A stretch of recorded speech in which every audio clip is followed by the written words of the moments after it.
আজ আবারও আপনাদের আমি শ্রীকৃষ্ণের ঝুলন যাত্রার দর্শন করাচ্ছি এবং এই ঝুলন যাত্রা কোথায় অনুষ্ঠানটি হয়েছে সেটাও বলবো। ভিডিওর সঙ্গে থাকবেন। আপনাদের আমি গোপালের দর্শন করাচ্ছি। দেখতে পেলেন গেটে লেখা রয়েছে গোপাল মন্দির। আপনাদের আমি গোপাল মন্দির এর আগেও দর্শন করেছিলাম গোপালের, এবং এই গোপাল কোথা থেকে এসেছিলো সেটাও আপনাদের বলেছিলাম। বাংলাদেশ থেকে চলে এসেছিলো এই গোপাল। সামনে দেখতে পাচ্ছেন খুব সুন্দর রাস উৎসব অনুষ্ঠান দেখানো হয়েছে। মহাদেব রয়েছে, তারই পাশে শ্রীমতী রাধারানী শ্রীকৃষ্ণ রাসলীলা দর্শন করছেন আপনারা।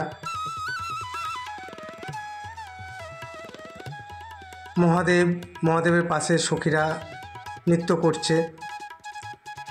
ভিডিও ভালো লেগে থাকলে লাইক শেয়ার তো আছে, নতুন হয়ে থাকলে সাবস্ক্রাইব করতে ভুলবেন না। এই গোপাল মন্দিরটি কৃষ্ণগড় চ্যালেঞ্জের মোড় রয়েছে। চ্যালেঞ্জের মোড় এসে জিজ্ঞাসা করবেন গোপাল বাড়ি যাবো, আপনাদের কোনো অসুবিধা হবে না। একদম সামনাসামনি মন্দিরটি, কিছুটা হাঁটা পথ। অবশ্যই আপনারা ঘুরে আসবেন। আপনাদের আমি রাধারানী এবং শ্রীকৃষ্ণের দর্শন করাচ্ছি ঘুরে। মন্দিরটি খুবই পুরনো মন্দির।